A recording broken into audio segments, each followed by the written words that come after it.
Anyway, so I was going to present this to them, so what the 12 things are. Okay, yeah.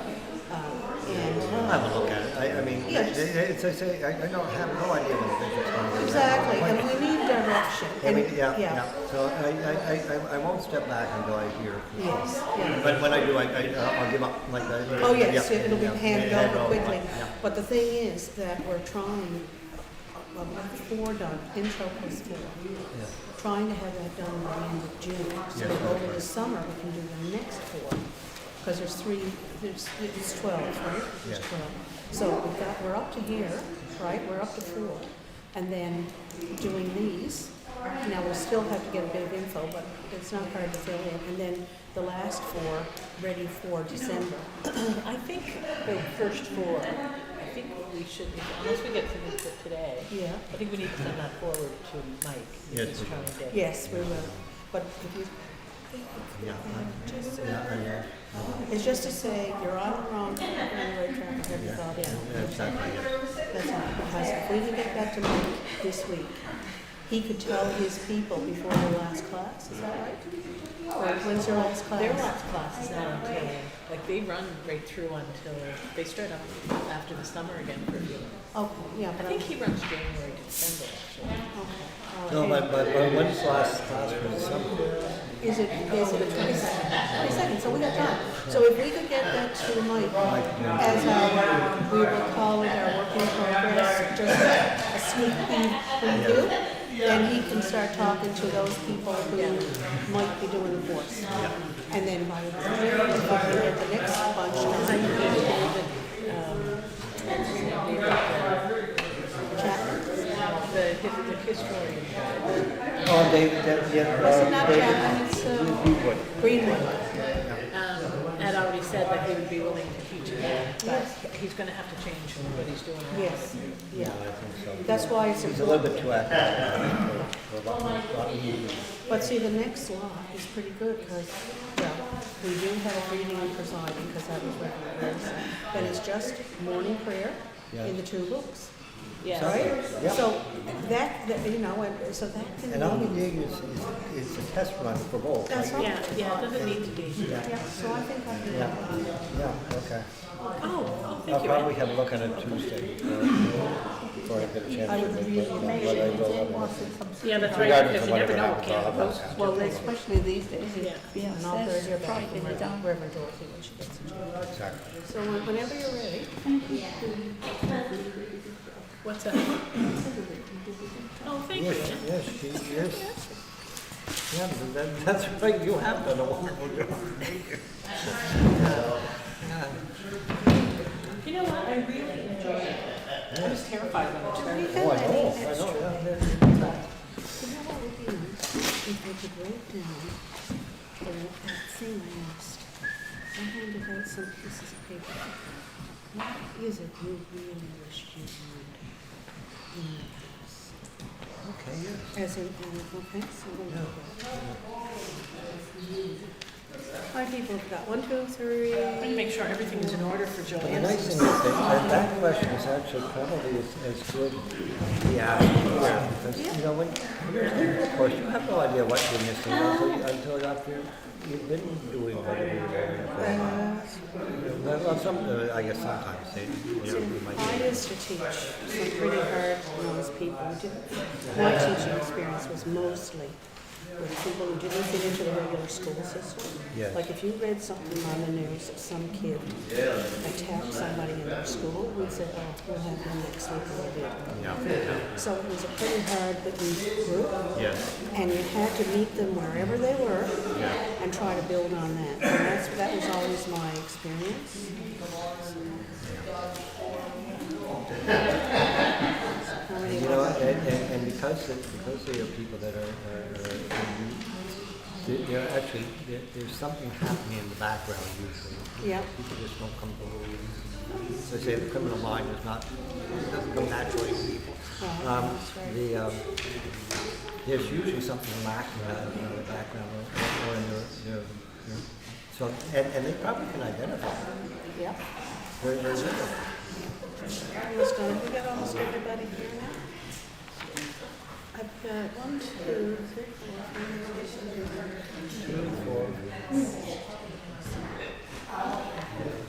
I changed your number here because I only have 26.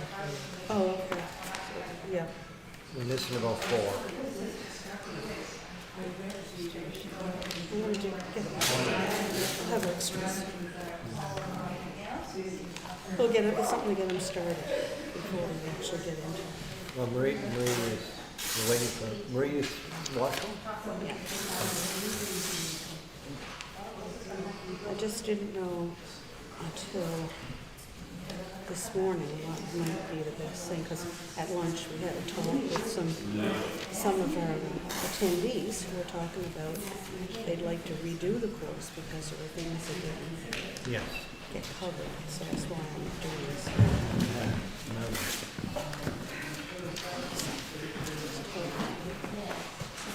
Just want to make sure when I send this stuff back to Joanne, she knows what I did. The other thing about being a licensed administrator is it's through administration. 90% of what you learn is on the job. I agree with you. Yeah, Yeah, it's not the, it's not the, yeah, Not the that course. kind of gives you some feel for things, but Okay, everybody, what I have for you now is a little piece of paper. And what I'd like you to do is to think back on your own training as a licensed lay minister and write down something that you feel was probably a gap in your learning, something that you thought afterwards, I don't even know that will save me a lot of grief or a lot of thinking or whatever. Dennis, you and I did it together. And it's not a criticism, I'm not looking for criticism of the course or anything. Yeah, I'm just trying to remember. Get somebody to say something to me about it.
But I know that some people, depending on the parish and the busyness of the rector or whatever, often don't have much more They don't get much training training, they than don't a get- server would get. Exactly, And yes. you're gonna, that's it, and now you expect to have a service, and That's right.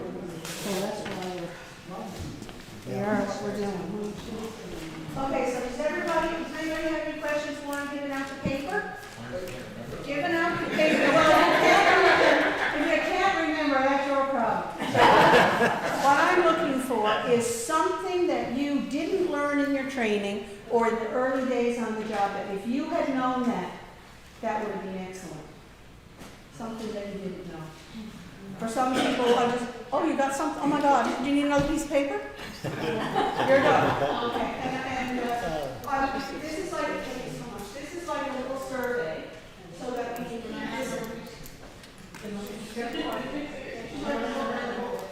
That's a good thing. Okay. So I'll just, so we got a bit more coming. So. Do you want to just count this Yeah, next I'll do until that. we can have a record Yeah. of what we learned today?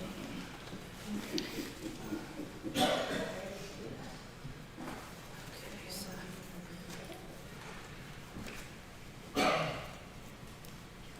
One.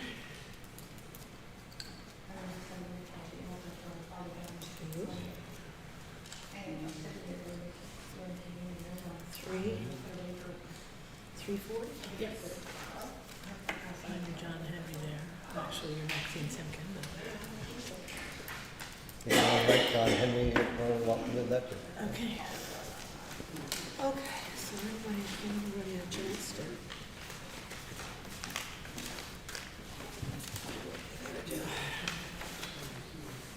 Because I'm not gonna look at these right now, these are for later.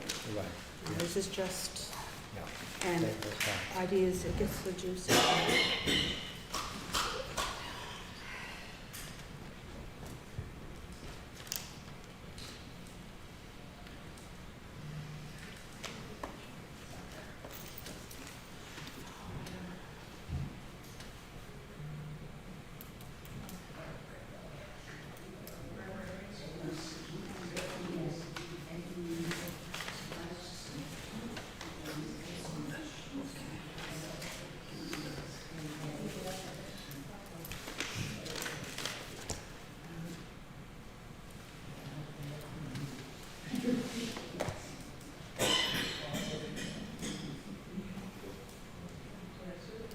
Kind of you two take the lead on this. Area of expertise. Yeah, we'll play off each other. Yeah, exactly. Yeah. But like I said, this is getting to, this is wrong, we're not even gonna address this today. This is something we'll look at when I get. Yeah. When we get everybody together, yeah. Thank you. Thank you so much. I don't want to get in the way of the camera, that's all. Yeah. What, you're gonna help with the camera? No, no, Oh, you yeah. wanna get, I don't think he's recording yet, is it? Okay. Oh, did Paul Stevens get a little piece of paper? Probably not. He's probably gone down for the last cup of coffee if I did. Some people are still writing, so just gonna wait another couple of minutes. Thank you, just wait here, we're not looking at these today. So I'm not looking at these comments today. This is to inform us when we're doing our final edit of the things, to make sure that we covered some of your concerns. We just hope to identify gaps that are in the program. And At least in the past. at least from the past, yeah. Yes, sir.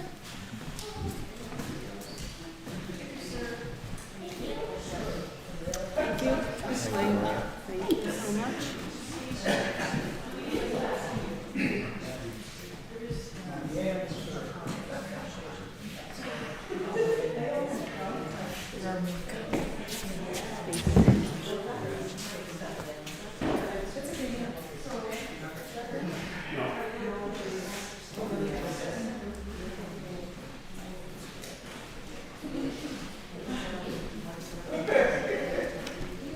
You want to explain this to Paul?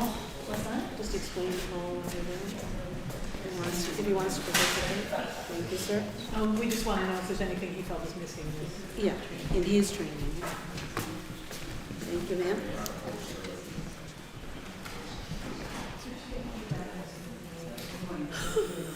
You just happen to be in the right place. Thank you so much.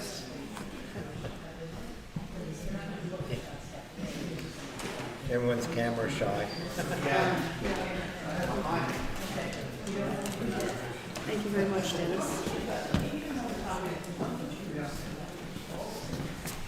Are we all good, except for Paul now? Yeah, he said he couldn't think of anything right now. Okay, that's all right. Are we all done? Right back. Okay. Yeah.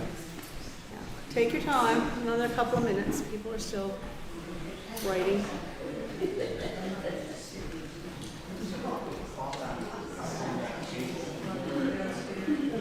Coffee on the table. Somebody came by collecting some of the dishes, And it got taken. and it probably got taken downstairs. Yeah. Yeah, sort of. Thank you Yeah. so much, I Ted. didn't realize that you were still, yeah. That's good.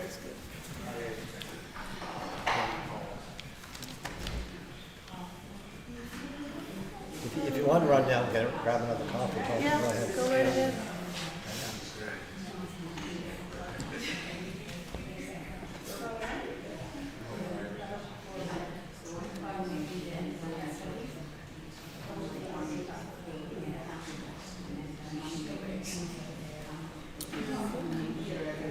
for, are we waiting for Barbara? Yeah, we'll wait for that. She should be back in a minute. Yeah. I don't think it's gonna take too long, but I wanted them to know what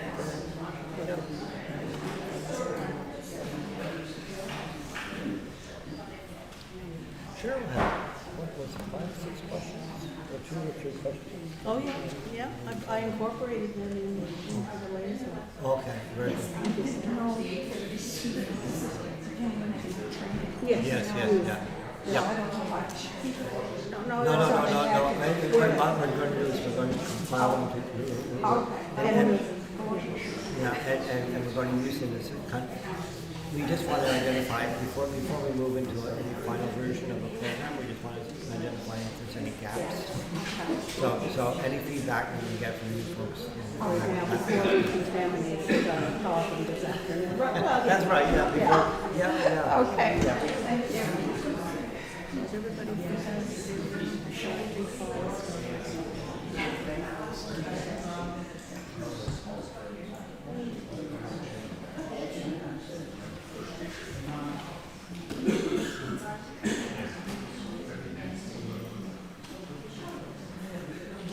The funny thing is that if you've taken other training since then, everything just kind of gets blurred together.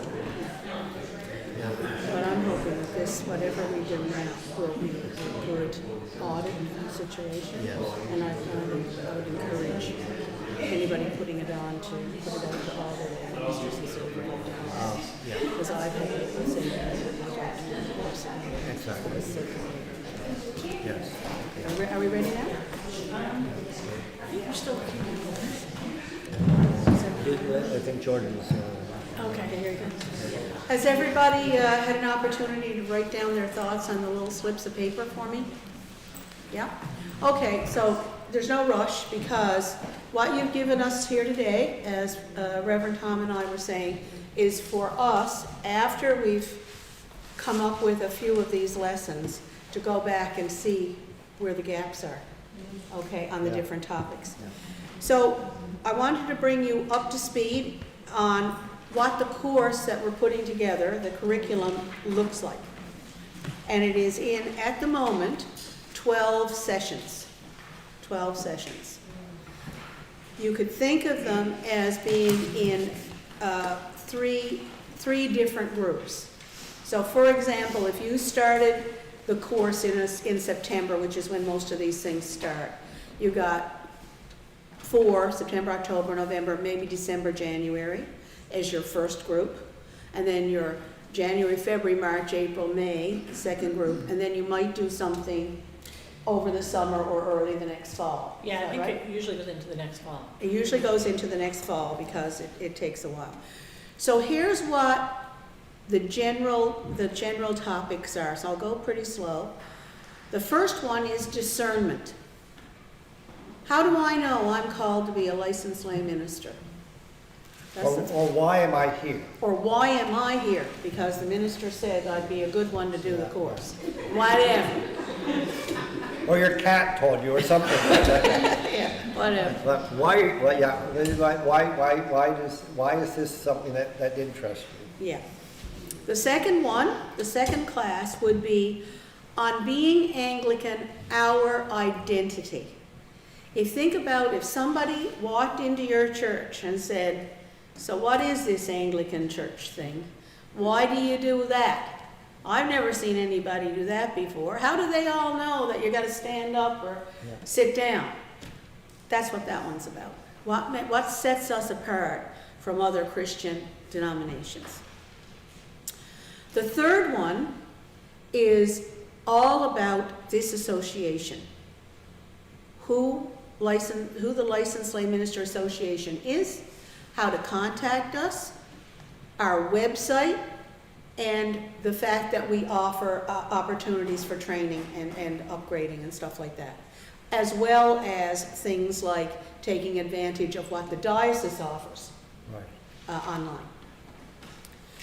And the fourth one is Anglican Church history, but remember, we're making history today. History is past, present, and we are creating the history of the future.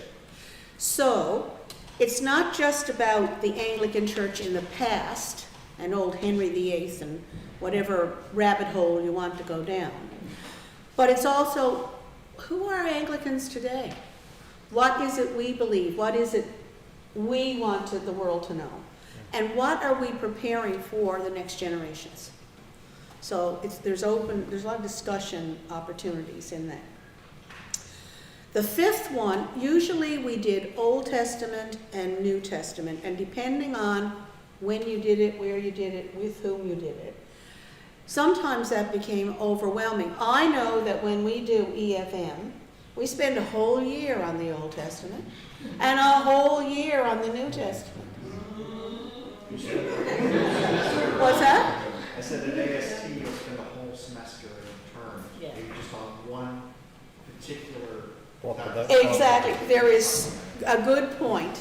Jordan made a good point that at AST you might spend a whole semester just looking at some little part. Just bits and pieces. Bits and pieces. So the point is, it's a huge subject. So what we are looking at is having a class called Scripture. And in that Scripture, we're kind of looking at what is the Jewish Bible? What are those other books that are in there that were probably written after the time of Jesus? And who wrote the New Testament, and when was it written, and what is it, it's the context of the books that are in the Bible.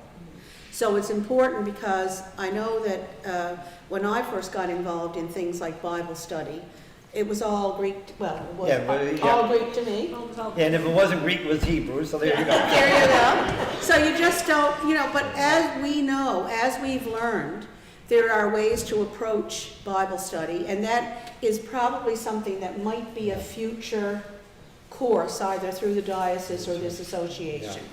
But for now, Scripture is, what is this thing we read in church every Sunday and why? And a little bit about the lectionary. Because our understanding is that you are going to be reading Scripture on a regular basis in church. Yeah. You're going to be listening to Scripture on a regular basis in church. Hopefully, you'll be attending a Bible study or two over the course of your lifetime. And besides that, you'll be, and I hope that you read the Bible occasionally or frequently at home. So, just so that you have a familiarity, you don't need to know everything that's in the Scripture because that's a lifetime endeavor. What you have to do is know where to look for things and take a Baptist approach, I guess, and just say, where are the books? Where do I find things? How did this happen? And just have Scripture, because Scripture comes alive with. We live Scripture, and we read Scripture, and we get to know Scripture. One course isn't going to do anything other than perhaps give you a solid introduction. And that's what we're seeking to do, is give you a solid introduction. And as a licensed lay minister, you're probably trying to figure out each week what readings you're doing and why you're doing them. And, when I first started as a licensed lay minister, I used to always ask my rector, like, what are the readings? Because I could never figure out which lectionary we were, because there's several different lectionaries. You need to know which one your parish is using. And they generally run on a 3-year cycle. And, like the first reading is always Old Testament, except at Easter it's from Acts. The second reading is always from the New Testament, and then the Gospel, of course, is from the 4 Gospels. So even to understand all of that as you become a licensed lay minister can help you when you're trying to figure out what you're, when you're doing prayers of the people, what context you're doing this week, that kind of thing. So. And I'm just gonna say that the sixth one, halfway through the whole course, is reading and presiding, use of power and voice. And in Dartmouth, we did it with Reverend Deborah Burleson, and she is a master at reading Scripture. So what she had people doing was getting up at a lectern, just like in church, and reading a passage. And then she presented in a different way. And we learned that there were ways that you can write that Scripture out yourself that would make it more readable and understandable to the people in the congregation. So it was a very hands-on, practical way, and how to project your voice, and also self-critique. Yeah. I don't speak loud enough, or I run on, I talk too fast. So that's what that one's about, Yeah. right? So you want- Yes. Yeah, Presentation, yes. presentation. So that's the first half of the course. Any comments or anything on your mind at the moment? Yeah, I don't know if this is possible, just maybe something that we can flush out. From the information that you received there, yeah, like, I think it would be great fun and lots of good times for everybody if we could have Reverend Debbie present this at our conference. that's a really good point. So we'll have to see if she's available. Not a whole lot, but maybe one thing, and there could be other things as well, whatever those pieces of paper say. Yeah. Yeah, But we're gonna be there all together, at least, there will be a lot of us, and Mhm. usually there's so that's. She's a Thank good you. suggestion. That's yes. that's a great suggestion, Yeah. Louise. yeah, that's an That ex- may be a big draw to the conference too, something like that. Yeah. yeah, Yeah, because that's very practical. That's something that every one of I you think Dorothy was would find valuable. preaching. Because I can tell you, even 30 years of being in church, there's always things you can learn about your presentation. And most of us aren't very good at self-critique. I'm sorry, we're just not. And I come from a family of mumblers. It took me 30 years to figure that one out. Because you're not aware of your own fault. You're not aware of how you present yourself. Because you've done it all your life. Why would you self-critique? that's true. Even if we're just on writing scripture, What's that? Sorry, Louise? writing a service, Yeah. even a class on that. We actually were thinking about having a session on that at the annual conference. Yes. Yeah. Jordan? I was thinking like, the way that I was told in Manual Memorial Chapel at Acadia that the way you think your voice sounds is not always what other people are hearing. Yes. Ever. Okay. Because your skull vibrates differently than your voice will sound to someone else. Yeah. So what you're hearing is basically you hearing yourself in the skull. I thought that was a funny little tidbit. But, you know, you think of that, like that's why sometimes people say you're mumbling, and I'm like, no, I'm not. Oh, it's because I probably am speaking louder than Yeah. I think I am. Yes. Yeah, and some people have a soft voice that doesn't project, and other people, boom. So anyway, it's something, thank you, Louise, for those two suggestions. I've got them written down. So that's any more comments on that first half of the course so far? So that's what we're thinking would be good.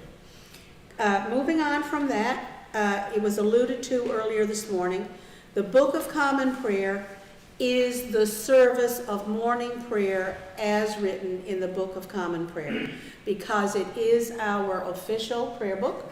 It is the book used in many parishes, and so we would expect the class to go through that whole service. When do you pause? Yeah. When do you stand up? When do you have an opportunity to change things or not?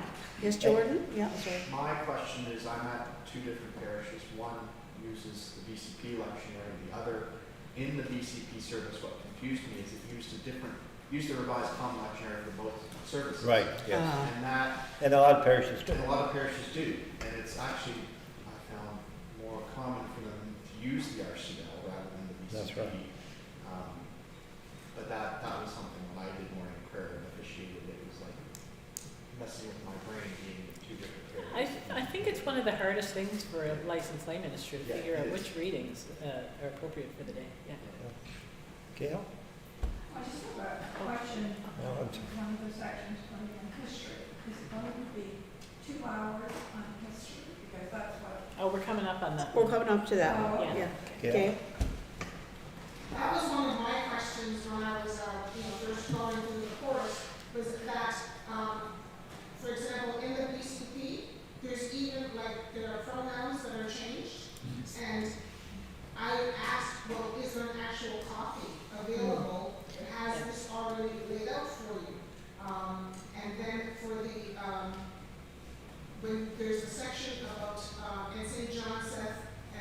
Yes. Okay? In some parishes, the people say it all, and other parishes they Yeah. don't. And then there's the part before the absolution, and they sort of alternate which part of the prayer is what people do. And again, none of that is actually notated. And there's, like, I have access to, like, the PDF copies and everything else like that, but it's not necessarily that easy to sort of extract that and then make your own copy that shows you, okay, this is what you're doing, and then you practice it and you practice it, and then all of a sudden, okay, it's working. Yeah. I had the experience also as a early licensed lay minister that as soon as somebody saw me and realized that I was new at it, they told me that they didn't need me. Wow. There are people who are very sensitive to their prayer. Part of, and part of the presiding thing, if I remember correctly, is how you signal to a congregation what's required of them next. Some people will just do this, please stand, Yeah. right? And things like that. And it's how you use your voice and your body language, which is, it's not intuitive, okay? it's That's not what, we agree. It's Yeah. not intuitive. Every parish has its own little particulars. And every parish has its practices. So if you're new to a parish and they're doing morning prayer, for example, you might blurt out something and they're not doing anything like that. But it is, and the assumption a lot of times among members of the congregation is everybody knows this, and this is the way it's done. But it might be particular to that particular parish and only that parish. I've walked into traditional, what I would consider traditional Anglican parishes, and you walk out and you say, well, that was interesting, but I've never done it that way before. And you know, the people that have been grown, I grew up with the BCP. The fact that, but because they've always done it, because that particular parish has always done it that way, they just figure that the rest of the world does it that way. So just be attentive to your local environment, local parish culture. And sometimes it's good, like today, to go to another parish and Yeah. see how they do it. And see how they do it, yeah. And the variety is astounding, Yeah. really, it's astounding. On that topic, but not related, Yeah. just to relate a story told to me by an Anglican priest who went to a new parish and was giving out communion. And everybody was at the time kneeling and receiving communion as you do. But he said that somebody came up to them afterwards and said, "You're not doing it right." And he said, "What do you mean I'm not doing it right?" And he said, "Well, that's not what the previous minister did." Which is, you get that? Yeah, exactly, yeah. And so he couldn't actually figure it out. So he asked the altar server, "What did the other priest do?" Like they actually went through it. He was trying to figure out what he was doing wrong. And the guy said, "Well, the old minister would go along and give out the bread. And when he'd get to the end, he'd touch the radiator, and then he'd go back and he'd give out the wine." There was carpet on the floor. He was building up a charge as he walked along the carpet. He was discharging the static energy before he gave a shock to the people who were getting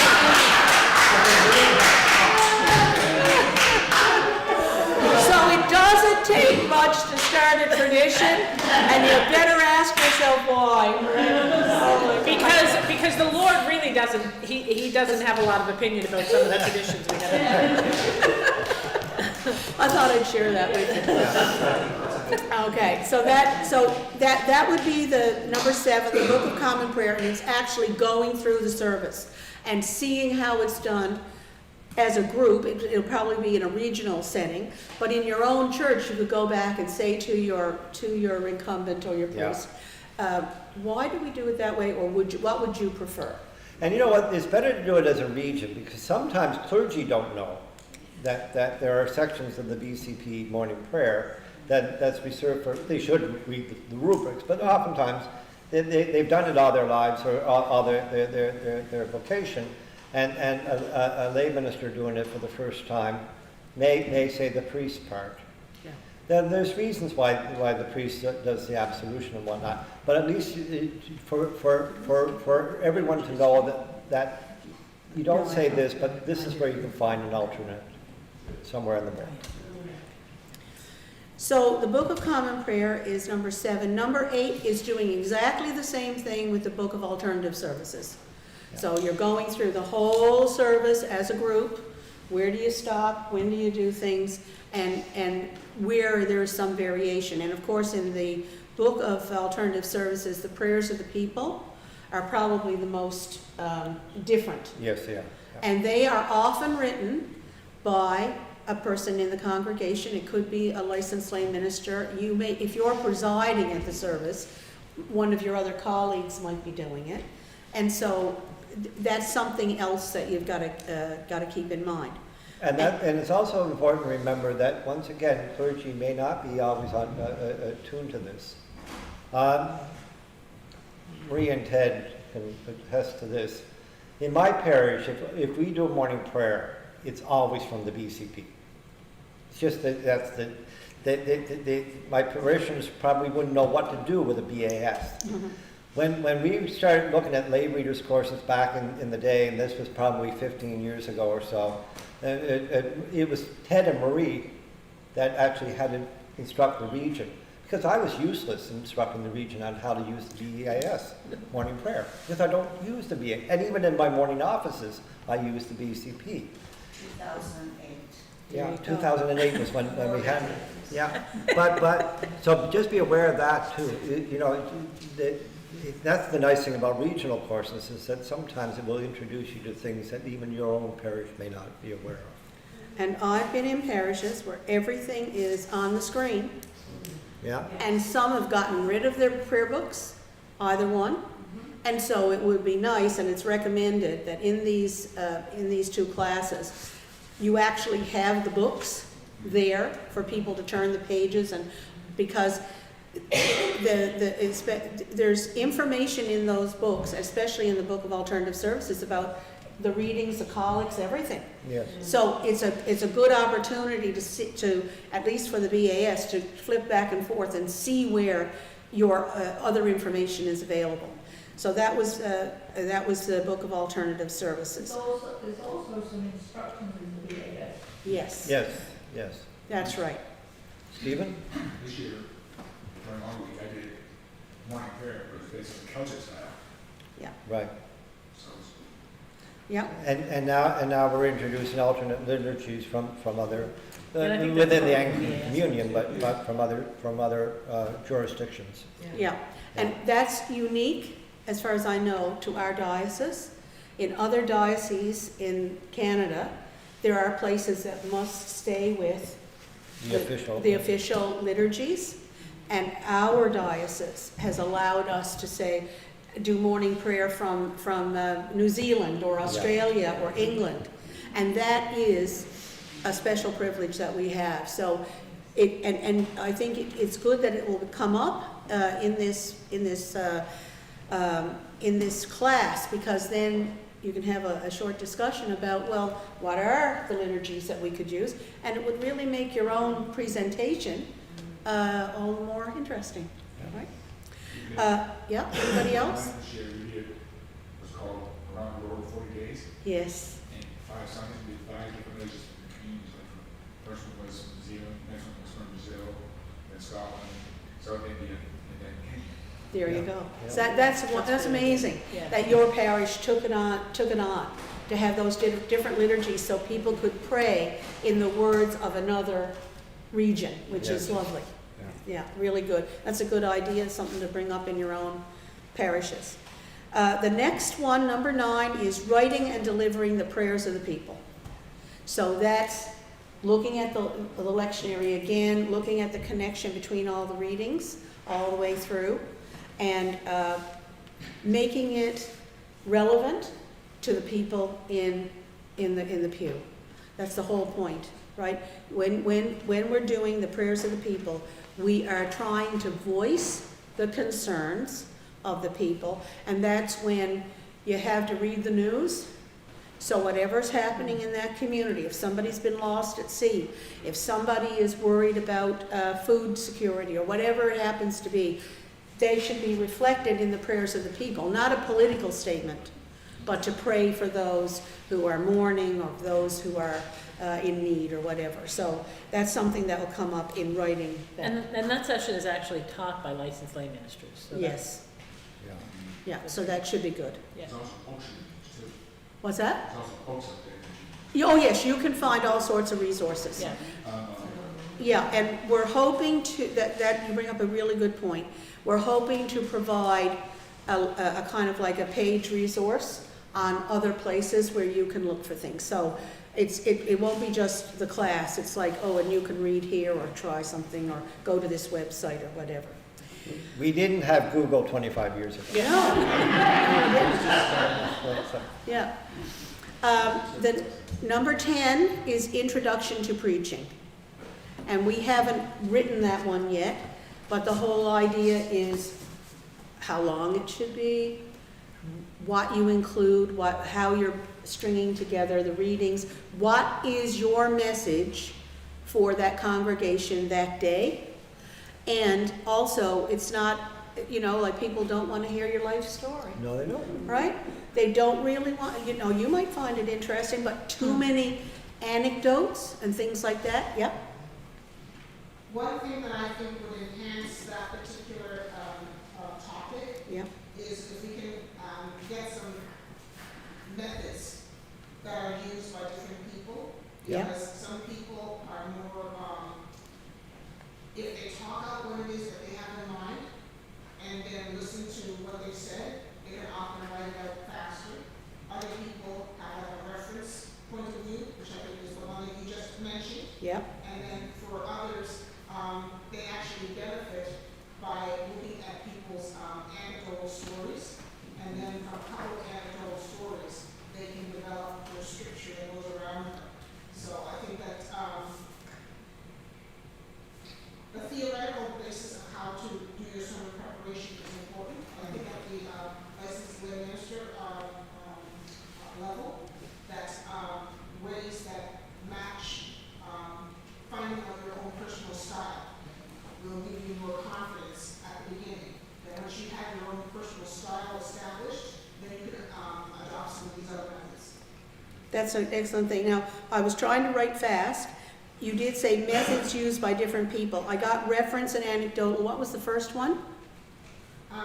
The first one is one that's used by me, and that is that I just start talking Okay. and I record it.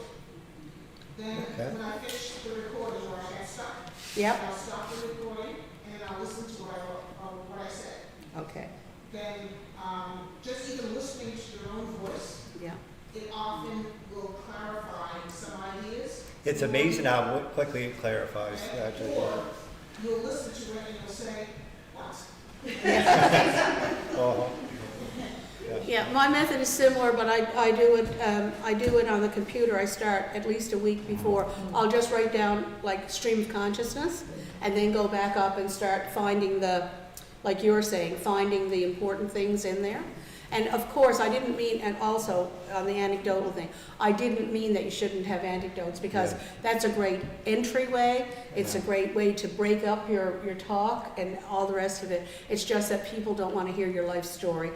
You don't want War and Peace of your personal biography. Yeah, that's all we're saying, yeah. One thing about anecdotes is, that's why I hate to use that strong word, but I hate funerals, because it's always about anecdotes of people's lives, and that's a difficult thing for me to try to either preach or lead as a lay minister, or even be in the choir, and it's like, I don't really want to talk about my own life at my own funeral, oddly enough, but it's hard to listen to that. I hear where you're coming from, because sometimes people just don't get references. And I come from a family on my dad's side that loves to talk about anecdotes and references, and the other side doesn't. Yeah. So I'm a mixed. Yeah, and the point being that your congregation is a mix. So some will appreciate the anecdotes, some will appreciate the other points that you're making, and so you got to have a mix of some Yes. sort to reach everybody. And the interesting thing is that for those of us who've had the privilege of preaching, oftentimes it's a thing you never expected, and people say, I'm really impressed by that comment you made, and I hear the thing, did I say that? Or, but that's what they heard. It's in a good way. And seriously, people only hear about 14% of what you say. Yeah. And they fill in the gaps. So you do often, I can tell you as an experienced preacher, people will come up and they'll say, that was a wonderful sermon, and they'll recite back what they took from it. And I think, I don't ever recall saying a single word of that. But if that's what they heard, let the Spirit take it wherever it will. Yeah. Yeah.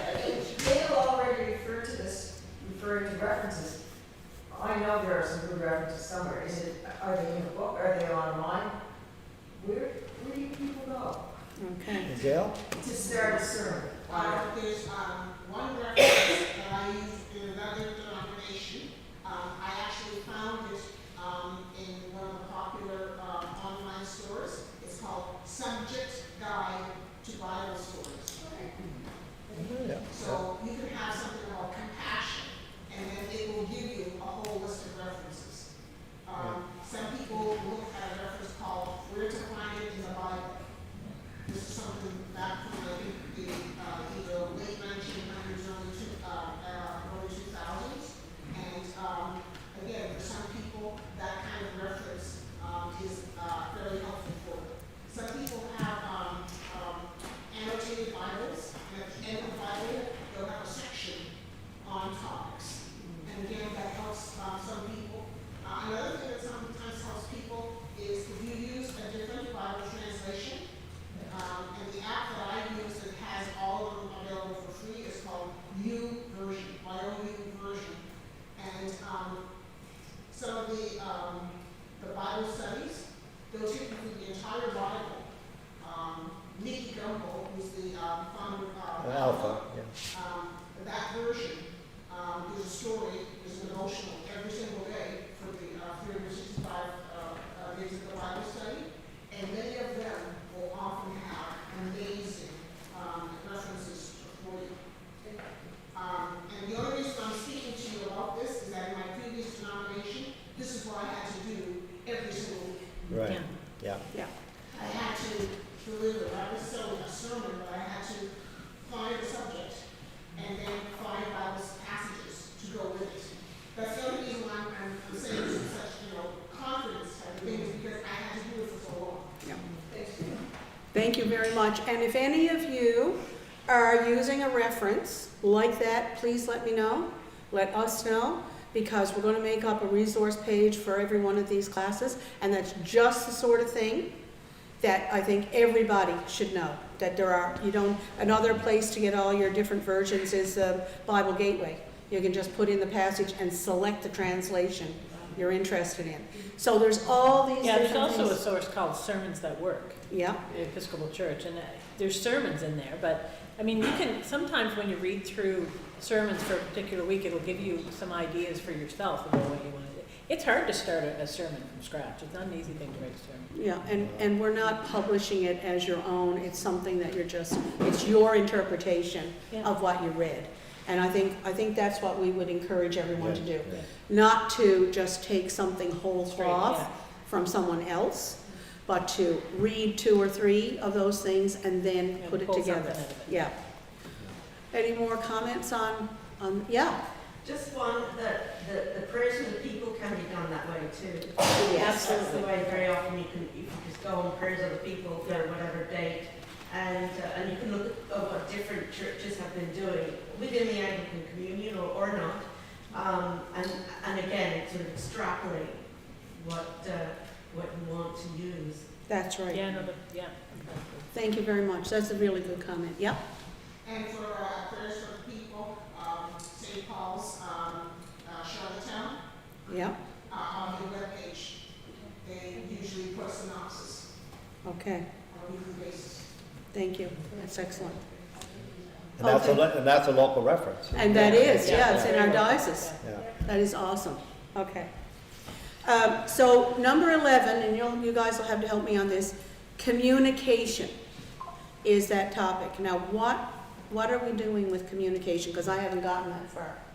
Yeah, and we haven't even, I have no we haven't even idea. audited that one yet, but. No, and they haven't done that one yet. The communication, I thought, was what we were talking about before with the presentation and whatnot. Clearly communicating, I think I it guess probably is. clearly, And that can be, It's, yeah, and it's a little bit about the type of language you use, when you're speaking to people, kind of your demeanor, because you're a leader in the church, so, you know, you don't want to put people off or. yeah, I think you're on the right track Yeah, there. I So think that's what it's about. as a licensed lay minister, we are all in positions of responsibility And trust. and we have to take in confidential information, but not disseminate it, except in the case where it has to be known by, say, the rector or whatever, whatever the safer Yeah. church procedure is. Yeah. So we have to be guarded in our conversations with people in the parish, so that they know that if they say something to you, it Stays there. stays there. Now, you can then go to your priest in confidence, right? Yes. And Presumably, they'll keep it in confidence. and that, in the right context, if somebody is hurting or something is going on that you have become aware of, could be anything, yeah? There was a family who was new to the parish, but not new with Anglicans, and they wanted to know why we were having a smudge during the church service. So I said, well, this was part of our acts of reconciliation. But I did mention this to the parish rector, and the rector said, oh, I didn't realize that there was even any kind of question about that. And they were able to take it on and make a corrective commentary or anything else like that. Right. So I have felt that what I got from the communication part of the course was extremely helpful, because it reminded us that we are in fact part of the ministry team. And people are seeing us not just when we are presiding, but they are also seeing us at our demeanor in life. So, And just be aware, and this is the same, every Christian should be aware of this. You are often the only gospel that people see, or you're the only gospel people will be reading. So, Yeah, your life is an example. Yeah. And so it's important, but now that you brought that up, that our obligations through the Truth and Reconciliation is mentioned, and when should we do a land acknowledgement and have that discussion as well. That's part of who we are as Anglicans, because we have this obligation to our First Nations people. So that is, I didn't put down smudging, but I will add it. So if your parish is doesn't do it, maybe it's a conversation you have. Some parishes do it on a regular basis. And some don't do it at all. And some don't do it at all. It's whatever your norm is, Yeah. but it is worth having the discussion with others in the class about the right place for these different things which are being done for a specific purpose. And people, maybe it's not being communicated as well as it could be in the way that we conduct ourselves. Right. Okay, so that's, oh yes, Go yeah. ahead. Just wanted to mention something, just apropos somewhat, is that whenever we have someone who might be a visitor to our parish or whatever, that our priest always describes very clearly how we receive communion. Yeah. Because, we do the common cup or pipette. And then, we also go, if we know that there are people within the congregation to whom we will take the sacrament after, because they're unable to walk up and so on. Anyway, but it's just that sometimes people sort of arrive at the church and think, oh, I don't know whether I should go up, I don't know, But our priest is always very, very diligent about describing how and why and what and everything about receiving. And I think that's always important, because there's so many different ways we do it now. I mean, it used to be common cup. Well, And yes, if and it's not things like traditional. kneeling or standing, Yeah. people do it differently, so. Yeah, and that communication, we brought it up earlier when presiding, to be very clear, you know, stand, sit, or kneel as you are able is a term that I've heard a lot, Yeah. right? So that people who cannot don't feel obligated. And I like the idea of explaining that we are now about to have communion, and you are welcome if you just stay in your seat, we'll bring it to you, and things like that, because that makes people feel at home. The last thing you want to do is point out a newcomer in your congregation. You can do a general welcome, but don't say, oh, you're new. Look over there, there's a new family, everybody. That doesn't go over very well. No, it doesn't, no. We So always do the same thing here, and we try to be an annual also at the time of communion. Father Dave and previous ministers always explain to our congregation what we do and how we do it. So, and if you want to stay seated, we'll come to you. So, Yeah. and we do that every Sunday. Yeah, yeah, that's great practice. It's really good. That's the hospitality. Yeah. Excellent, yeah, it's something that everybody probably should be doing on a regular basis. It's, we just get lazy, I think, Yeah. sometimes, yeah. The other thing, and actually just seeing some people here that not every parish has a rector, and I just realized this as well, and sometimes it's educating the clergy that are coming in as to the parish practices as well, so that may be part of the communication piece. You can have like one of the parishes I'm at, we have a rector that's only for a couple Sundays a month. Yeah. And the other one is, but they do totally different kind of liturgies, and they're comfortable with totally different things. Yeah. But both will, almost always on a regular basis now, especially that I'm there, I'm newer, explain what they're doing, and I said, keep doing that, because when we're at like Easter or Christmas, when there's families coming back into the parish, don't come any other time of year, they will likely not know what they're doing.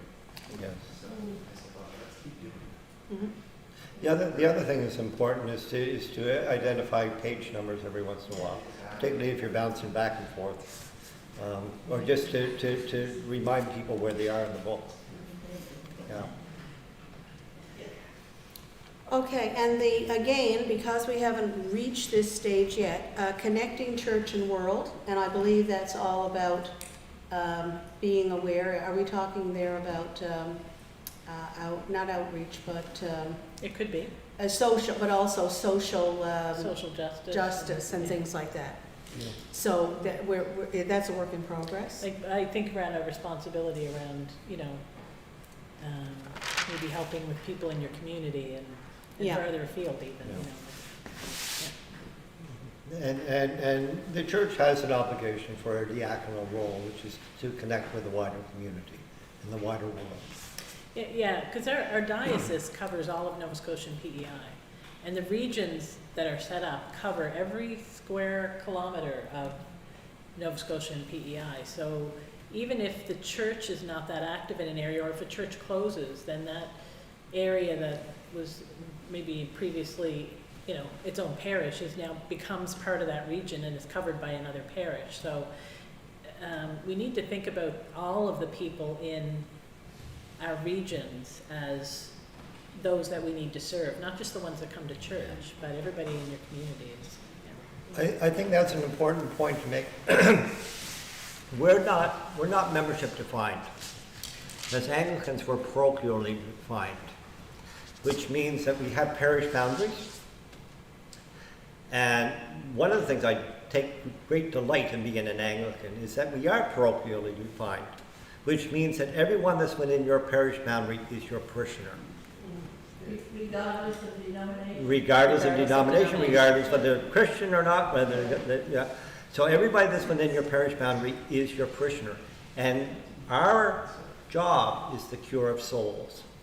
So we're responsible for the cure of souls within our parish boundaries, which means that we are responsible for our communities, and that we are to reach out to our communities, and we are to make connections with our communities. And even I would say that historically that was in Nova Scotia, with the diocese having been the main religious force at one point. But we take it now, I hope do that, and it's for everyone in that area, that we're there, you know, we Yeah. welcome you, right? And you don't need to be an Anglican, you don't need to be born again or anything like No. that. That's right. You can come through our doors, and I hope that we welcome you, right? That's right. Exactly. And to this day, a lot of our cemeteries, for example, have it that we are to bury the waifs. The waifs and strays is the way they describe it. And the reason being is that our our cemeteries were public burial grounds. And I know at one of my churches at one time I arrived at the cemetery for a burial and found out that the person I was burying was Jewish, which was an interesting exercise. And at the end of it, his family took pictures with me so that they could show the rabbi back home. But I had to modify the Yes. Christian burial very, very quickly, because the Christian burial is not what you do with a No. Jewish person. Yeah, Yeah. I'd be interested to know what that looked like. The modification. Yeah, the modifications. I'd like Yeah, to see yeah. that. To do that on the spot would not be an easy thing to do. 23rd Psalm does wonders, and there is a blessing that's from the Old Testament that's part of our liturgy. Okay, so Learn- that's learn really something good new to know. today. Yeah. Yes, and because licensed lay ministers are sometimes called upon Yes. to bury the dead in the absence of an ordained person, having something like that in your back pocket is not a bad thing to No, it's have. not, no. I should just put down that's just a note. I think Yeah. the funeral thing, like what we did with the diocese when I was in Chicago region, we did cathedral funeral, and that was mainly for like if you're a licensed lay minister, if you're laity at all. Funerals definitely do happen a lot. Mhm. They happen sadly more than baptisms and weddings, Mhm. and Significantly more often than. significantly more. Yeah. It's the joke that the chaplain to Katie used to have is I switched from doing mostly funerals to doing weddings and stuff at a different chapel. Yeah. But yeah, it's something I think we as lay ministers are called to participate in one way or another, Mhm. increasingly so. So, yeah. And funerals are particular because as you point out, funerals are a much more personal event. And the days when we used to just bury the dead and put the pall over the casket and the person's name wasn't mentioned, that doesn't fly anymore. And I don't think it ever flew entirely. But I think it's really important that we develop, particularly as lay ministers do more and more funerals, is to be aware of the sensitivities that are around funerals. You could do a bad funeral, and it's very easy to do a bad funeral. And it's better to know your best practices before you step on those minefields than after. Stephen? My mom passed away, I did liturgy. Yeah. The combination of the AS and museum.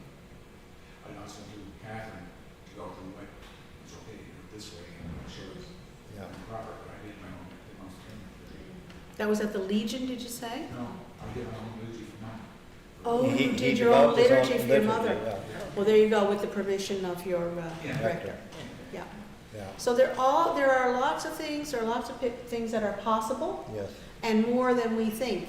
So we shouldn't be, not that we want people to go rogue, but I'm just saying, there are options out there with the permission of clergy. Yeah. But, And if you can't get permission of the clergy, for heaven's sakes, get the permission from the bishop. You know, whatever you do, you know. especially when you're without an incumbent, Exactly, yes. you know, you've got to go to the next level in order to get the permissions you need. That's right. On connecting with the church and the world, it's interesting. Is that my phone? Doesn't matter. Don't worry. Don't worry about it. Nice. It's a nice one. It's not like that annoying ringtone that sounds like an old phone. But connecting church and world, I just wanted to bring this back to the social justice issues. Some parishes are more into social justice than others. Some are, and everyone has a different take on it a little bit. Like some Yes, they people are do. really into the environment or something Yes. like that. So whatever your parish is into, by all means try to support it. And in your liturgy, note Support it. that people are, you know, that's who you are as a group. Yeah. And people like to have themselves, not in a bad way, but reflected back. So, you know, always be a promoter of your parish and what you're trying to do, because really we're living in like a world which is more like the world of St. Paul than it is the world of, say, 50 years ago. And remember that the Anglican Church has wide skirts, so we cover a lot of territory. I actually recently read both a column in the Boston Times and on my own a biography of Charles Inglis and where he, when he came in the 1700s to start many of the parishes in our traditional parishes in our diocese and even as far as Ontario. I was reading it and it's like, my God, this sounds like today. Yes, it does. So, you know, St. Paul, Charles, Bishop English, like all of this, it repeats, and we're in one of those transitions. Some ways go back to the future because lay ministers or lay readers back in the 19th century played a much bigger role in the life of the diocese. There was a fellow by the name of Charles Martel, and he was from Manitou, Cape Breton Island, and I think he prepared most of Cape Breton residents in the 1820s through about the 1850s for confirmation, because the bishop only arrived once every It was the same. like 10 years, 15 years. And he didn't have the benefit of clergy. Most parishes were looked after by what they would call circuit preachers. Yeah. So in some ways and we may be looking at a similar model going down the road. Yeah. So there is a cycle going on here, and what we do is important. Never discount what you're doing, because you may, just in your daily life, represent the church and Jesus to another person, just by your actions, your words, your discretion, and even when you're doing things like I was chatting with people today about things like coffee clubs and things like that people are doing in their parishes. You have people coming through there, and you may be the only connection with a person of faith that they have had in a long time. And sometimes it bears fruit. I know for myself, we have a rug hooking group in our church, just a bunch of women. Most of them are from the community. They're not belonging to our parish. And one of the ladies' mother died in Moncton. And she was an Anglican. The woman herself was an Anglican, but had married a Catholic. And she felt that her mother needed to have an Anglican burial service. And so we were able to put her in touch with our rector, and the woman was very much touched by the fact that she reached out, and somebody reached out a hand to help. So remember that. You know, you just don't know the effect you're having on other people, so really keep that in mind as you do your work. So are there any other questions about this project that we're trying to do? If you come up with any ideas, you know, pop into your head over the next few months. Yes, Dennis? Thank you for revamping that system. I saw one of the ones that we originally did the tapes, videotapes, and they were terrible. But I'm glad we're revamping that whole system again. Thank you. Thank you very much. And I don't know if you know the curriculum, that was the curriculum way back when, but there used to be 3-hour videos, and oh my goodness, it was brutal. Sorry. Go ahead. Was it, Lynn? This is going backwards slightly to the present people rather than delivering. A number of years back, St. John's Fairview organised a prayer workshop. We had people from all over, from down Lunenburg and all around. It was led by Susan Drain. Right. Who you know from, she is absolutely brilliant, and I'm sure she'd be willing to come and do something like that again. Having dropped her in it like that, she'll probably sing it. But thank you for the suggestion. Yeah. Because we're always looking for suggestions, whether or not for the annual meeting, for guest preacher, or for a conference in the fall. And I think all these suggestions are wonderful suggestions. I've often said, you know, back in the day, COVID kind of put a kibosh. But in many ways, licensed lay ministers or lay readers used to get a better continuing education program than a lot of clergy did, because we had it on a regular basis. And the fall conferences were always very educational. And we always had people that would come in and they would present something, and they were always learning experiences. And so if we can kind of recapture that again, one of the things about clergy is that you think the clergy would be at the forefront of continuing education. Oftentimes we're the biggest laggards out there. If we don't get in a synod, we don't get very much.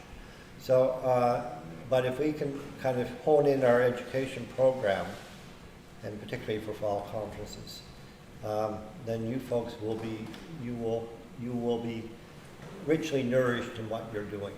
And once again, I want to encourage every one of you to participate in those conferences, because I think it is important for you folks to get together. Yeah. For sure. But thank you, Lynn. Okay. Yeah. Well, As important as a conference is, it's a little bit restraining for a lot of people. Transportation, I understand, yeah. you know, distance, And, time. and we also have a maximum number as well. So. Yeah, time as well, because a lot of people just can't do weekends anymore. Is if there was some way of doing like little blocks, like doing a, you know, Yeah. 3 times a year we're doing a learning session, and it'll be on Zoom, but you know, as many people as can. It'll be about prayers for people, or it'll be about speaking, or whatever. But something like that where you can do it in smaller bites. Yes, a conference is Yeah. great, you know, don't stop, but that perhaps there's a way. And the lay ministers' training is very good. Yeah. That I do. But again, you know, I've tried to get to 3 of those sessions, and it hasn't happened Right. yeah. for whatever reason. But again, with the Zoom ones, if those could be recorded as well, then that's something that someone, okay, I've got a, you know, a free evening, I'm going to turn this on, it's a couple of hours long, and it'll, you know, sort of boost up. And that way as well, when you have questions from people coming in from Zoom, you see those as well. And so you have that sort of vicarious community Yeah. Yes. as well. That's an excellent idea. It poses just a few logistical problems with recording and stuff like that. Yeah. But there's Dave, did you want to comment? The recording is no problem. No problem. Then could put them afterwards, can put them on YouTube Yeah. for everybody to watch afterwards. So that's something we should consider for our fall conference, Yeah. right? But this is more of an interactive thing. Yes. Yeah. The fall conference, when we do have a Yes. speaker or speakers Yeah, yeah. to record and But let we them know usually that. do record. Yeah, we do. Yeah, yeah. But But advertise just it, if you could advertise. if you do smaller chunks as Right. well, you know, Yeah. Yeah. extracurricular. And the other thing, and just to dovetail on what you're saying, is that the diocese is providing more and more training as well. Yeah. And so if you're not able to do it through the association, then we're tapping into the resources of the diocese. Lisa Vaughn has been spearheading a lot of different programs, and licensed lay ministers have been able to participate in those. Yeah, I mean, sorry, Stephen, go ahead. Or do, like, in the region. Yeah. Yes, regions often provide programs. Yeah. Yeah. Okay. Have we covered it all today? Have we had enough? Yeah, I think people are starting to fade a little I'm bit. afraid it's nap time. We had a fabulous meal and we were so well treated here today. Yes, thank you, guys. It was just amazing. It was Wonderful. absolutely wonderful. And I thank you for this input, and I will write it all out and we'll take it under advisement for the course. Yes? Yes, Louise? Thank you so much. Thank you for your service. Yes, thank you. Thank you. Oh, you're very welcome. We really appreciate it. Good luck in your retirement. Thank you. When that ever happens. We'll wonder what took you so long. God's blessings to you.